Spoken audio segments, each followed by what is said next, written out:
premiers sourires du printemps. Tandis qu'à leurs œuvres perverses, les hommes courent haletants. Mars qui rit, malgré les averses, prépare en secret le printemps. Pour les petites pâquerettes, sournoisement lorsque tout dort, il repasse des collerettes et cisèle des boutons d'or. Dans le verger et dans la vigne, il s'en va, furtif, perruquier, avec une houppe de cygne poudrée à frimas l'amandier. La nature au lit se repose, lui descend au jardin désert, et lasse les boutons de rose dans leur corset de velours vert. Tout en composant des solfèges qu'au merle il siffle à mi-voix, il sème au prix les personnages et les violettes au bois. Sur le cresson de la fontaine, où le cerf boit, l'oreille au guet, de sa main cachée il égrène les grelots d'argent du muguet. Sous l'herbe, pour que tu l'accueilles, il met la fraise au teint vermeil et te tresse un chapeau de feuilles pour te garantir du soleil. Puis, lorsque sa besogne est faite et que son règne va finir, au seuil d'avril tournant la tête, il dit « Printemps, tu peux venir ».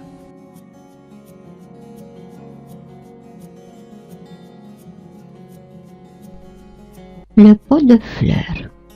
Parfois, un enfant trouve une petite graine et tout d'abord, charmé de ses vives couleurs, pour la planter, il prend un pot de porcelaine orné de dragons bleus et de bizarres fleurs.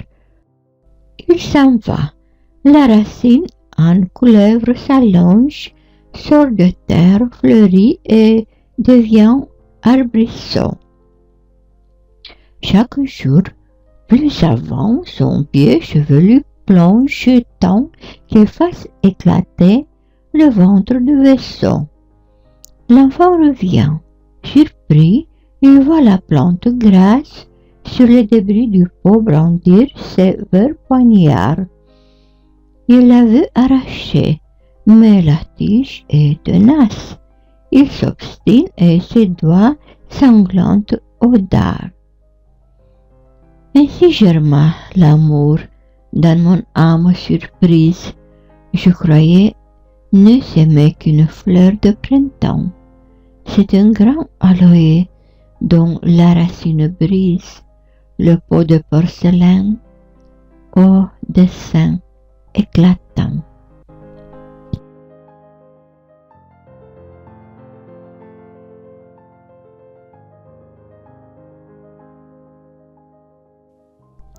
Les colombes. Sur le coteau, là-bas, où sont les tombes, un beau palmier comme un panache vert dresse sa tête, où le soir les colombes viennent nicher et se mettre à couvert. Mais le matin, elles quittent les branches comme un collier qui s'égrène. On les voit s'éparpiller dans l'herbe bleue toute blanche et se poser plus loin sur quelques toits. Mon âme est l'arbre où tous les soirs, comme elle, de blancs sèmes de folles visions tombent des cieux en palpitant ses ailes pour s'envoler dès les premiers rayons.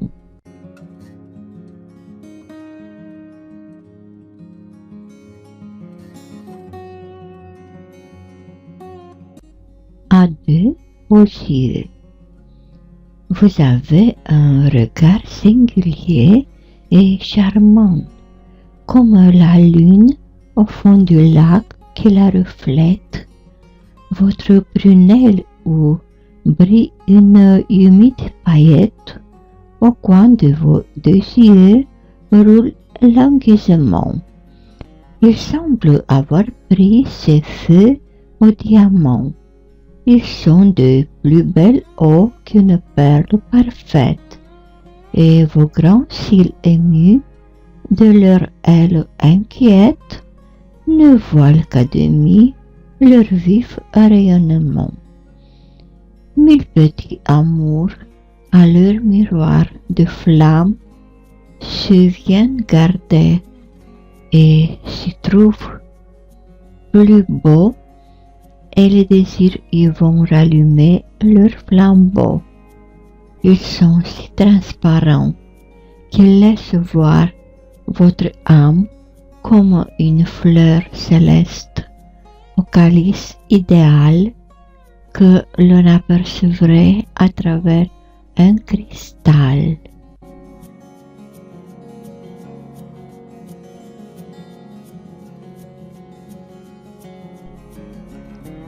Quand je n'ai rien à faire et qu'à peine un nuage dans les champs bleus du ciel, flocons de laine, nage, j'aime à m'écouter vivre et libre de soucis, loin des chemins poudreux, à demeurer assis sur un mêlé tapis de fougères et de mousse, au bord des bois touffus où la chaleur s'émousse.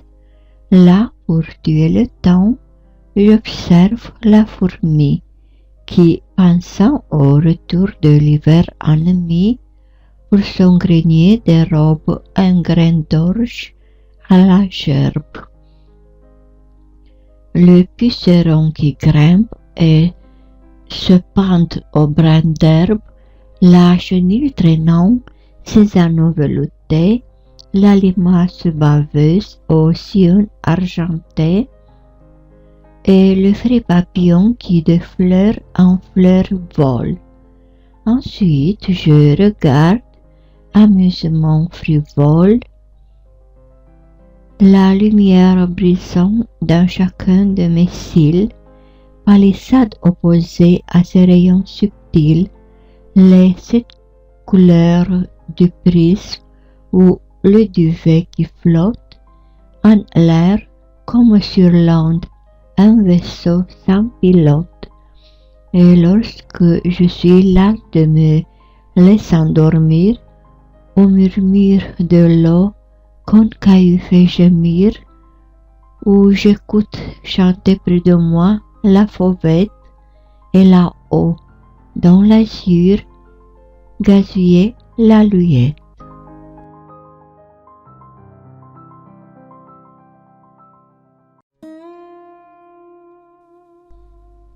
La montre. 2 fois, je regarde ma montre et 2 fois à mes yeux distraits, l'aiguille au même endroit se montre. Il est 1 heure après. La figure de la pendule enrit dans le salon voisin et le timbre d'argent module 2 coups vibrants comme un tocsin. Le cadran solaire me raye en m'indiquant de son long doigt le chemin que sur la muraille a fait son ombre qui s'accroît.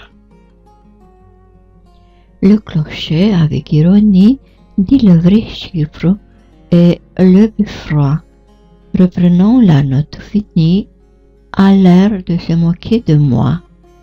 Tiens, la petite bête est morte. Je n'ai pas mis hier encore, tant ma rêverie était forte. Au trou de rubis, la clé d'or. Et je ne vois plus, dans sa boîte, le fin ressort du balancier aller venir à gauche, à droite, ainsi qu'un papillon d'acier. C'est bien de moi quand je chevauche l'hippogriffe au pays du bleu, mon corps sans âme se débauche et s'en va comme il plaît à Dieu. L'éternité poursuit son cercle autour de ce cadran muet et le temps, l'oreille au couvercle, cherche ce cœur qui remuait, ce cœur que l'enfant croit en vie et dont chaque pulsation dans notre poitrine est suivie d'une égale vibration. Il ne bat plus, mais son grand frère toujours palpite à mon côté, celui que rien ne peut distraire. Quand je dormais, la remontait.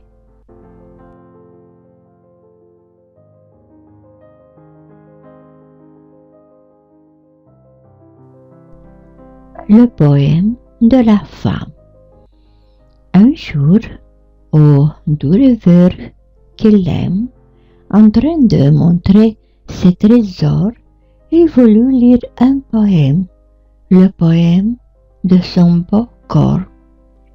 D'abord superbe et triomphante, elle vint en grand apparat, traînant avec ses airs d'enfante un flot de velours nacara. Tel que rebord de sa loge, elle brille aux Italiens, écoutant passer son éloge dans les chants des musiciens. Ensuite, en sa verve d'artiste, laissant tomber l'épais velours dans un nuage de batiste, elle ébaucha ses fiers contours. Glissant de l'épaule à la hanche, la chemise au pli nonchalant, comme une tourterelle blanche, vint s'abattre sur ses pieds blancs. Pour Appel ou pour Cléomène, elle semblait marbre de chair, en Vénus Anadyomène, posée nue au bord de la mer.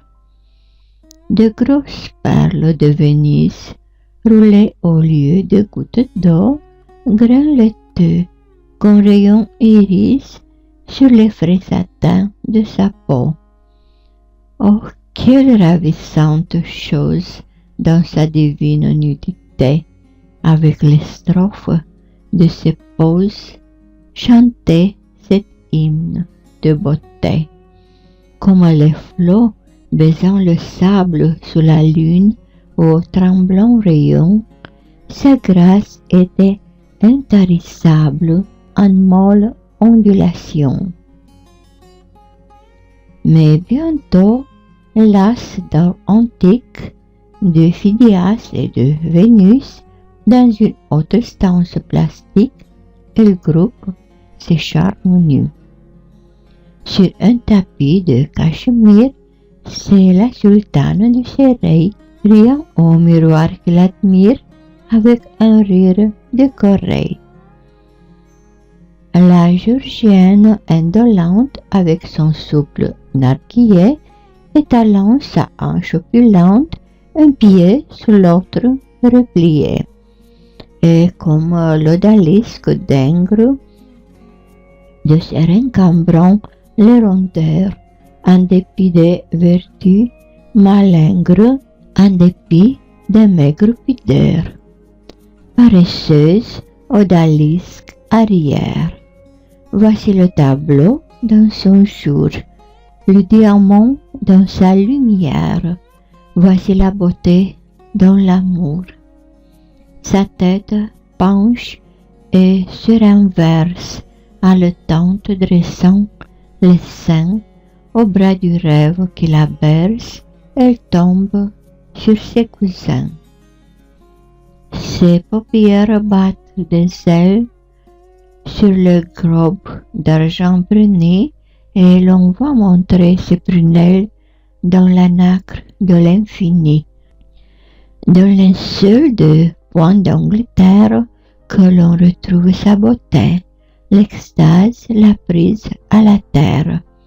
Elle est morte de volupté, que de violettes de Parme au lieu de tristes fleurs des morts, où chaque perle est une larme, pleure un bouquet sur son corps. Et que mollement on la pose sur son lit, tombeau blanc et doux, où le poète, à la nuit close, ira prier à deux genoux.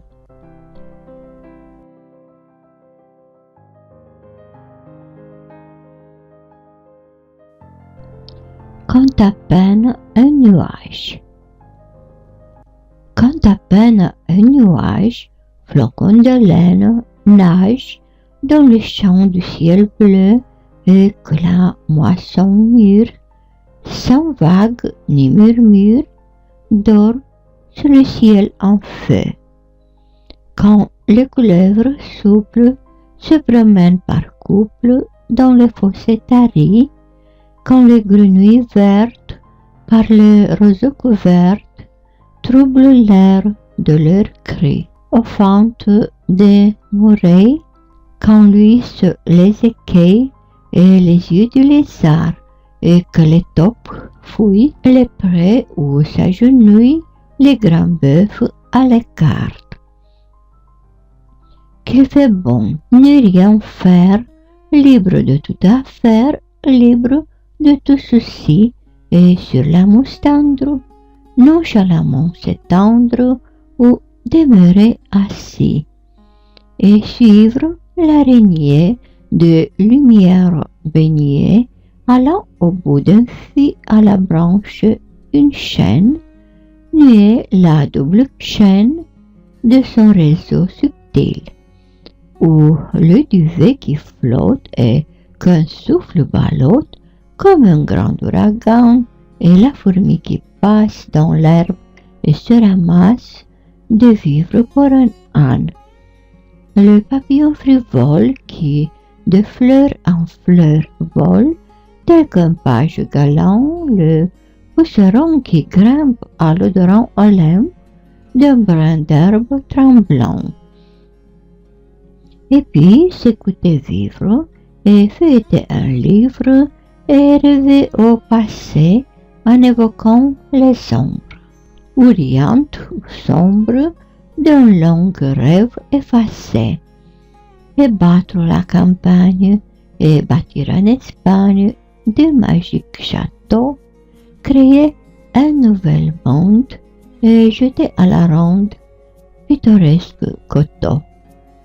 Vaste amphithéâtre de montagnes bleuâtres, mer aux lampes d'azur, vue monumentale, splendeur orientale, ciel éclatant et pur.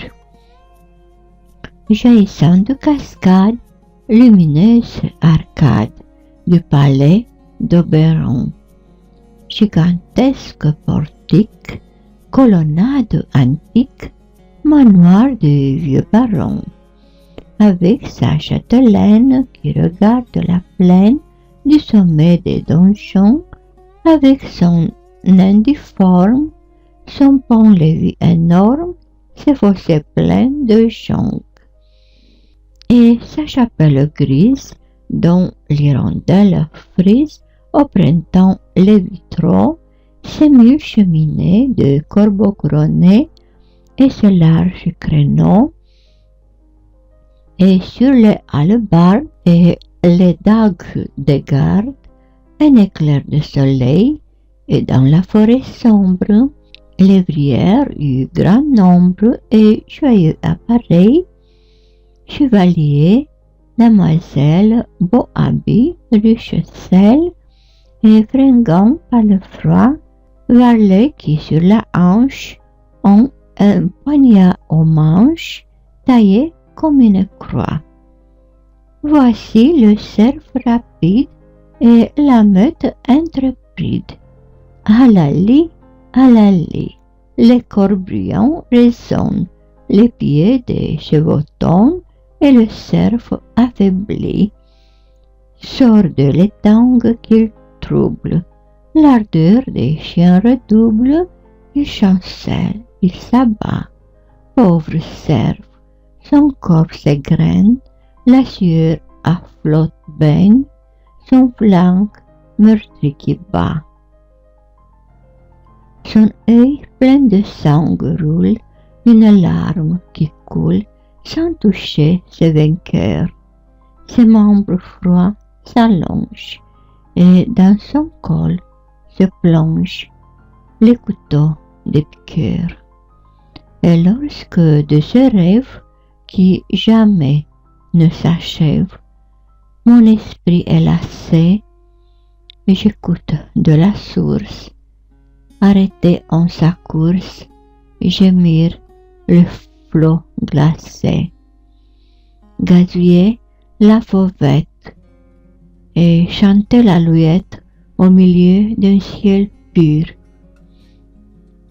Puis, je m'endors tranquille sous l'ondoyant asile de quelque ombrage obscur.